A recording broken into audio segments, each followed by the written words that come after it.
जय श्री राधे राधे राधे।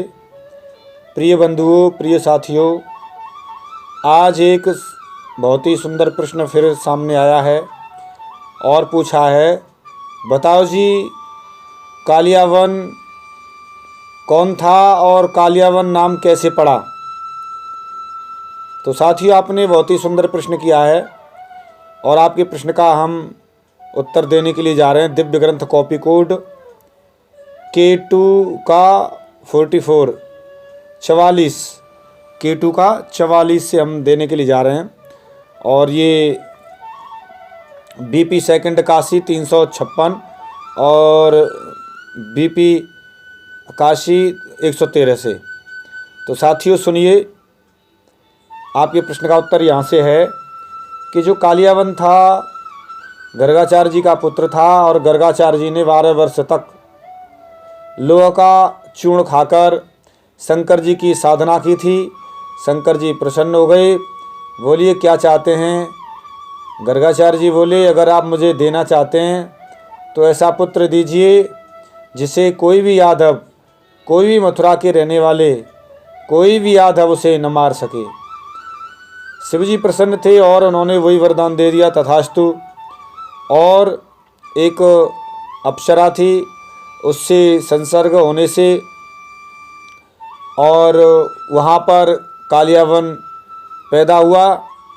और एक राजा था यवनराज, जिसके यहाँ वो रहती थी और उसी के यहाँ उत्पन्न होने के कारण से, और वो जानता था इनसे इन्होंने तपस्या की है, इनसे जो पुत्र होगा वो बड़ा तेजस्वी होगा और मेरे राज्य का रखवाला होगा और मैं उसे यहीं पालूंगा। और ऐसा पुत्र बड़े भाग्य से और बड़ी ठाकुर जी की कृपा से, शंकर जी की कृपा से मिलेगा।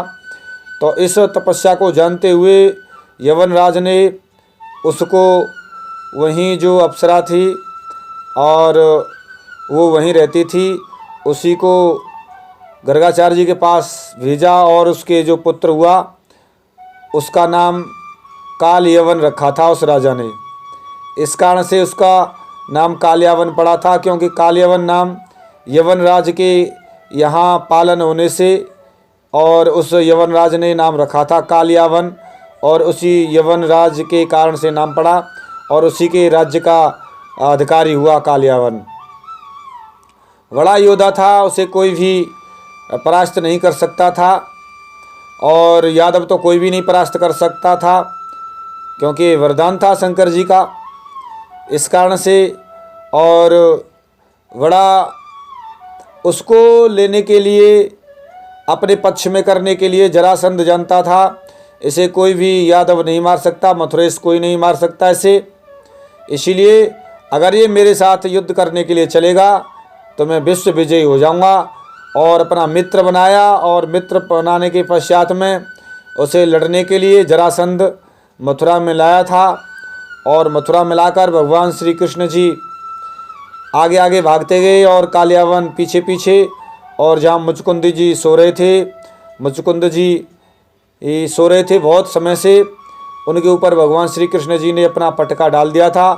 कालियावन ने समझा ये भगवान कृष्ण सो रहे हैं, एक लात दी और मुचकुंद जी जग गए, क्योंकि मुचकुंद जी को वरदान था कि मेरी कोई भी नींद भंग करेगा वह तुरंत भस्म हो जाए और मेरे सामने भगवान खड़े हुए दिखाई देने चाहिए। देवताओं ने ऐसा ही वरदान दिया था। इस कारण से कालियावन भस्म हो गया और भगवान ने दर्शन दिए, क्योंकि कालियावन बहुत ही दुष्ट था और यवन के पूरे पूरे उसके अंदर गुण थे जो यवन होते हैं।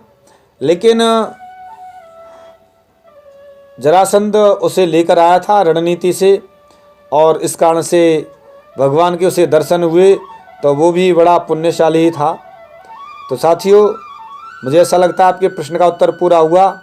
अगर फिर भी कोई चीज़ समझ नहीं आती है तो ज़रूर कमेंट करना, आपके प्रश्न का उत्तर दिया जाएगा। मिलता हूँ साथियों किसी एक विशेष गहरे रहस्य के साथ में। तब तक के लिए जय श्री राधे राधे राधे, जय श्री राधे राधे राधे, जय श्री राधे।